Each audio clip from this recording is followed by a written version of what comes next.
अस्सलाम वालेकुम। प्रोग्राम आईना के साथ ताहिर अहमद भट्टी आपकी खिदमत में हाज़िर है। आपको सुनने को शोर एक मिल रहा है आपस में भी इधर उधर से भी कि जी वो 7 सितंबर आ रहा है, 7 सितंबर का वो फतह का जश्न होगा और उसकी वो 7 सितंबर इस दफ़ा वाला जो है वो 22 अगस्त के पेट से पैदा हुआ है। अगस्त ने जो सितंबर के बच्चे दिए हैं वो 7 सितंबर आने से पहले पहले उनके पुर्जे और उनके पारशर जो हैं वो पूरे पाकिस्तान में फैले हुए हैं और लोगों को नज़र आ रहे हैं। अहमदिया हवाले से 7 सितंबर 1974 का 50 साला जश्न मनाना या 22 अगस्त का यौम फतह को सेलिब्रेट करना, इस सारे के लिए एक ऐसी सूरत हाल चाहिए होती है, एक ऐसी रियासत दरकार है जिस रियासत को एक तो किसी ने कहीं ना कहीं से पैसे मिल चुके हों अपने सर्वाइवल के लिए, दूसरा उस रियासत की कुछ ना कुछ रेट मौजूद हो, तीसरा उस रियासत के कहने पे उस रियासत के दीगर इदारे इस हद तक कम अज़ कम अपने पैरों पर खड़े हों कि वो अगर किसी को आंखें दिखाएं तो वो उन आँखों को कोई नोटिस लेने वाला हो। इस वक्त वो जो 3-4 चीज़ें या 3-4 फैक्टर्स जिनका मैंने ज़िक्र किया है वो इस वक्त पाकिस्तान के माहौल में अवेलेबल नहीं हैं। उसके साथ अलबत्ता उसके काउंटर, उसके मुतसादम कुछ सूरत हालात हैं। एक हालत ये है कि मुआशी तौर पर वो कहते हैं कि जी 2 बिलियन जो डॉलर है उसमें से 1 पॉइंट इतना तो जो है वो हो गया है रोल ओवर करके कर्ज़े का, तो अभी 800 मिलियन अभी करने हैं कहीं से, तो वो सारे मिलेंगे तो फिर 2 बिलियन बनेगा, फिर IMF जो है वो प्रोग्राम जो है वो देगा और उसके बाद वो जो डे टू डे रोज़ी रोटी है स्टेट की, रियासत की और कर्ता धर्ताओं की, वो चलेगी। उससे पहले पहले कोई बड़ा तमाशा लगाना मुमकिन नहीं है, घरदाने नहीं है।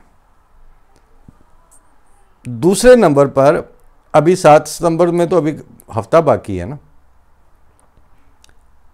यानी 7 दिन बाकी हैं, लेकिन 22 अगस्त के बाद से लेके अभी तक ऐसी डेवलपमेंट्स हो चुकी हैं कि 42% ऑफ पाकिस्तान, जितना कुल पाकिस्तान है उसका 42% वो इस वक्त बारूद के ढेर पे बैठा हुआ है।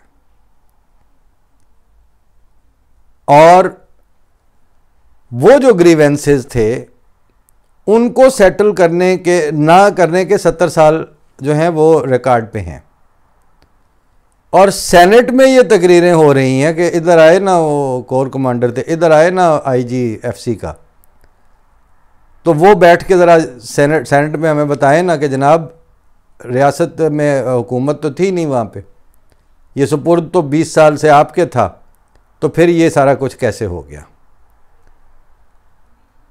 और उसके साथ साथ अब थिंक टैंक जो हैं वो वॉइस ऑफ अमेरिका को अपनी रिपोर्ट्स और अपने ओपिनियन और तबसरे दे रहे हैं और वॉइस ऑफ अमेरिका जो है वो उसको बड़ा टाइमली पेश कर रहा है। उसके अलावा जो विद इन अपनी फोल्ड्स के अंदर जो बैठे हुए हैं उनमें अब पंजाबी चुन के मारने और ना मारने की बात हो रही है और एक सेनेटर ने ये कह दिया है कि वहाँ पर ऑपरेशन बाद में वो जो थानेदार जो है वो उसकी धमकी जो एक थानेदार की मार है वाली बात कि वो बाद में करिए, पहले कच्चे से जाके अपनी बख्तरबंद गाड़ियाँ जो डाकुओं के कब्ज़े में छोड़ के आए हुए हैं वो वापस लेके आए। इन हालात में लाहौर में आप छोटा सा एक तमाशा कर लेंगे, मुमकिन है, मगर कोई ऐसा तमाशा लगाना कि जो आपकी उस तरह की फतह आपको दे सके जिस तरह की फतह की आप बातें कर रहे हैं, वो मुमकिन नहीं है, किसी पहलू से भी मुमकिन नहीं है। अलबत्ता एक ऑप्शन है, वो ये है कि जब आपकी मुट्ठी से रेत फिसल रही हो तो रेत का कौन सा हिस्सा पहले फिसलेगा और कौन सा हिस्सा ज़्यादा तेज़ी से आपके हाथ से निकल जाएगा, इसके बारे में कुछ नहीं कहा जा सकता।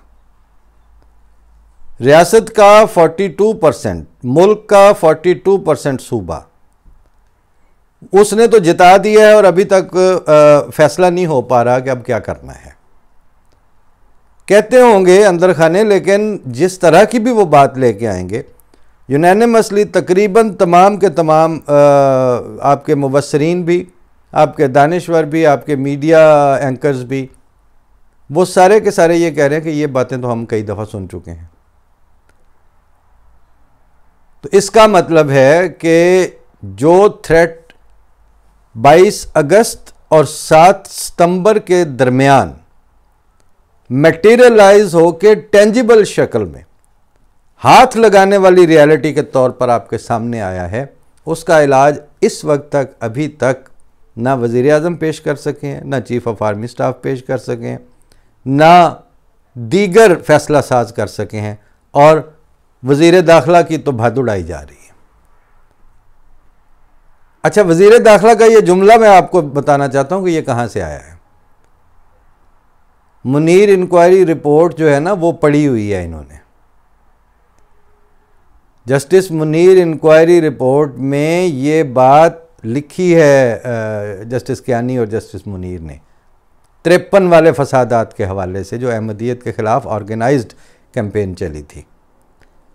उसमें उन्होंने ये फ़िक्रा एग्जैक्टली लिखा है कि आईजी तो क्या चीज़, एक थानेदार जो है वो इस मुफसदा का तोड़ कर सकता था, इसको नथ डाल सकता था, नकेल डाल सकता था, इसको स्नब कर सकता था, इसका कला कमा कर सकता था, बशर्ते के दौलताना की मुस्लिम लीग की जो हुकूमत है उसने पीछे से अपनी वेस्टेड इंटरेस्ट और बदनीयती के टूटियाँ ना खोली हुई होती। यही वजह है कि ऐन उस लम्हे में जब फैसलाबाद में ये जुलूस निकल रहा था, तो जुलूस का बलवे की जो शक्ल थी, उनको तो घर से तसल्ली दिला के पीछे से भेजा जाता है ना कि निकलो। कुत्ती जब चोरों के साथ रलती है तो उसको तसल्ली दिलाई जाती है कि तेनों कुछ नहीं किया जाएगा। तो चोरों ने और मुस्लिम लीग के उन दौलतानों ने ये कह के भेजा हुआ था ना कि तुसी रज के निकलो, कोई नहीं कुछ कहता। मगर ये नोट्स जो हैं वो उस वक्त के डिप्टी कमिश्नर और एसएसपी फैसलाबाद के साथ तो एक्सचेंज नहीं किए हुए थे, डिस्ट्रिक्ट मजिस्ट्रेट के साथ।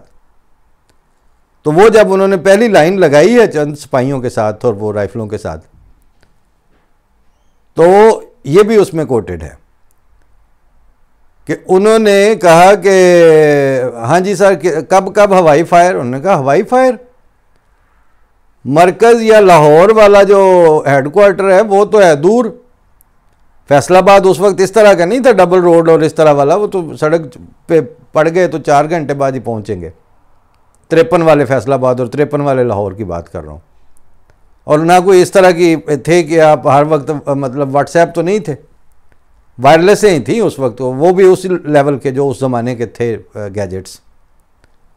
तो डीसी ने यह कहा कि खबरदार कोई हवाई फायर का नाम ना ले, जब ये अपने गिवन रेड लाइन क्रॉस करते हैं तो सीधे फायर करें इनको।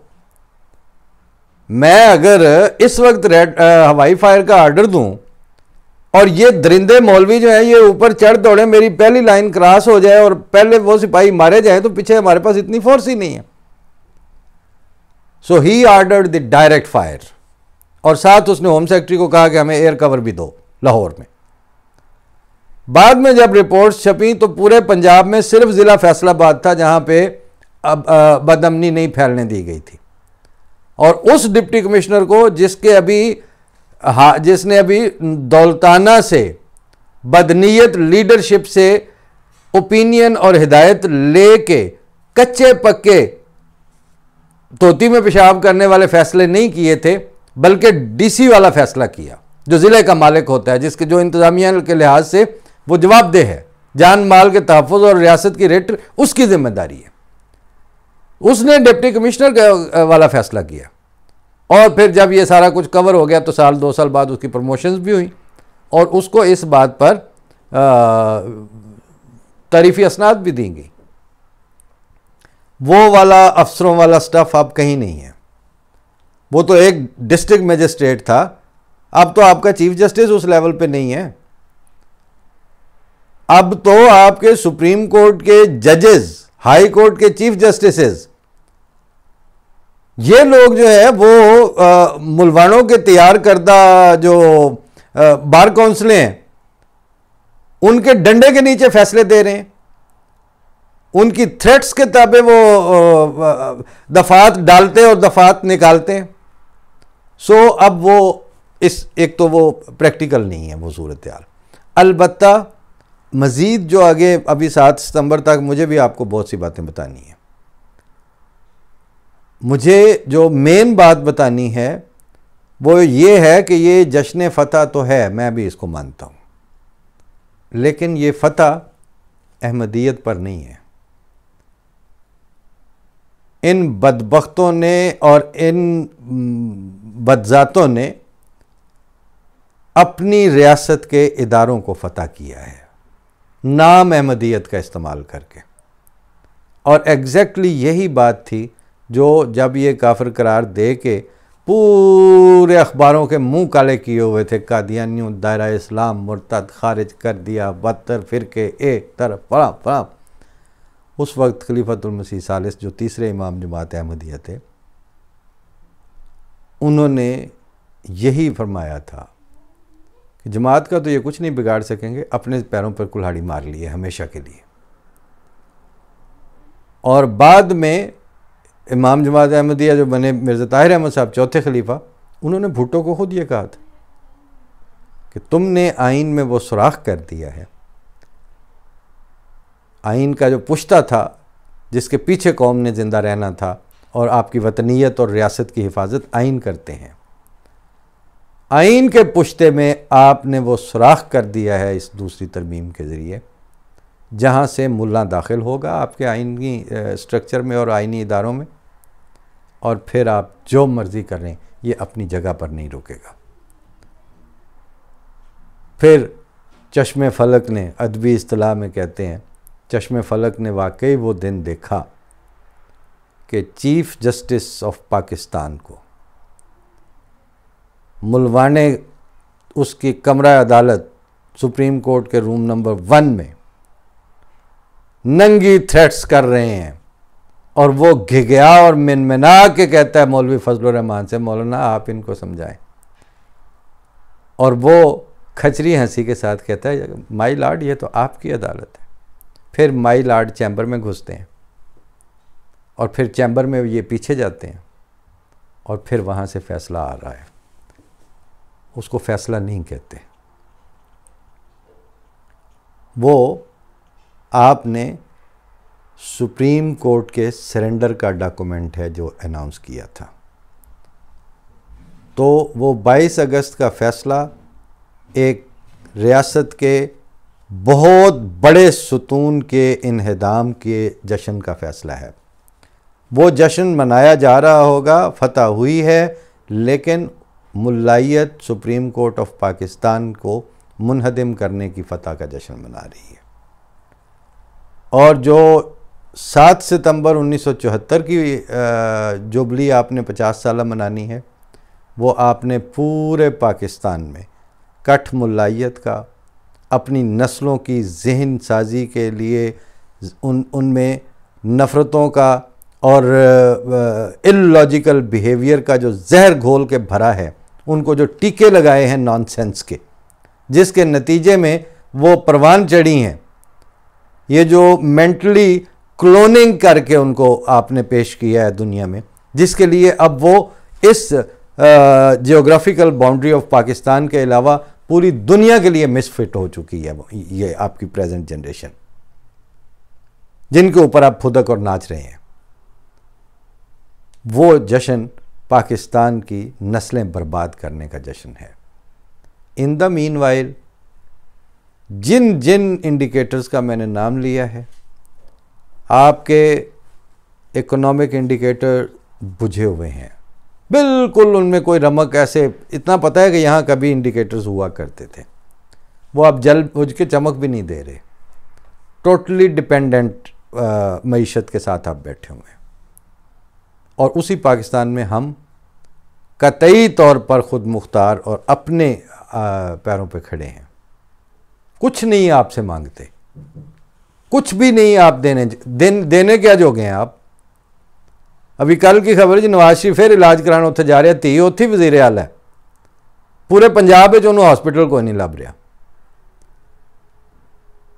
तो पता तो आपको भी है ना कि आप कितने बेईमान हैं। ऐसे बेईमानों को खुदा ताला अपने जो उसको अपना सब कुछ समझ चुके हों, जो उसके भेजे हुए पर ईमान ला चुके हों, उन पर मुसल्लत नहीं किया करता। हमारा आपके सामने कोई बड़ाई नहीं है, लेकिन सिर्फ एक आर्गुमेंट है। आप अपनी किसी भी आज तक कोशिश में कामयाब हो चुके होते, हम समझते हैं जितनी आपके पास ताकत है, अक्सरियत है, बेईमानी का जो लेवल है आपके पास, और बदनीति के ऊपर फ़ख्र करने की जो सलाहियत है आप सब में, इंतज़ामी तौर पर भी, सियासी तौर पर भी, आइनी तौर पर भी, अदालती तौर पर भी, इस सारा कुछ के होते हुए आप वाक़तन हमें मिलियमेट कर चुके होते। सिर्फ एक बात थी, अगर खुदा ताला का फरिश्तादा दरमियान में ना होता, हम कोई मूवमेंट होते, हम कोई तहरीक होते, हम कोई कल्ट होते। आप जनाब इस वक्त वो जैसे खोते से छट उतारी जाए ना, तो वो फिर लेटनियाँ ले ले के एंजॉय करता है। आप पूरे पाकिस्तान में लेटनियाँ ले ले के एंजॉय करते हमारी बर्बादी के जश्न को। लेकिन मसला ये आन पड़ा है कि हम तो एक उस तरह की कोई तहरीक नहीं है। हमें तो आपके मुर्शिदों की तरह खाना साज जो आपके खड़े किए हुए हाइब्रिड और देसी और इम्पोर्टेड, इस तरह की लीडरशिप के ज़रिए हम नहीं कायम किए गए। हमें खुदा ताला के इस ज़माने के मऊद को मानने की सज़ा मिल रही है, और वो पूरी तारीख गवाह है कि हर एक के साथ इसी तरह हुआ है, और किसी एक के मुखालफिन भी कामयाब नहीं हुए। आप कैसे होंगे? लिहाजा मनाइए जश्न, लेकिन अपनी बर्बादी का। अहमदियत के ऊपर फ़तह का जश्न नहीं, अपना बेड़ा गर्क करने का जश्न मनाना है। तो इतने बेहिस तो आप हैं ही, मनाइए। फ़ी अमानिल्लाह। अस्सलाम वालेकुम।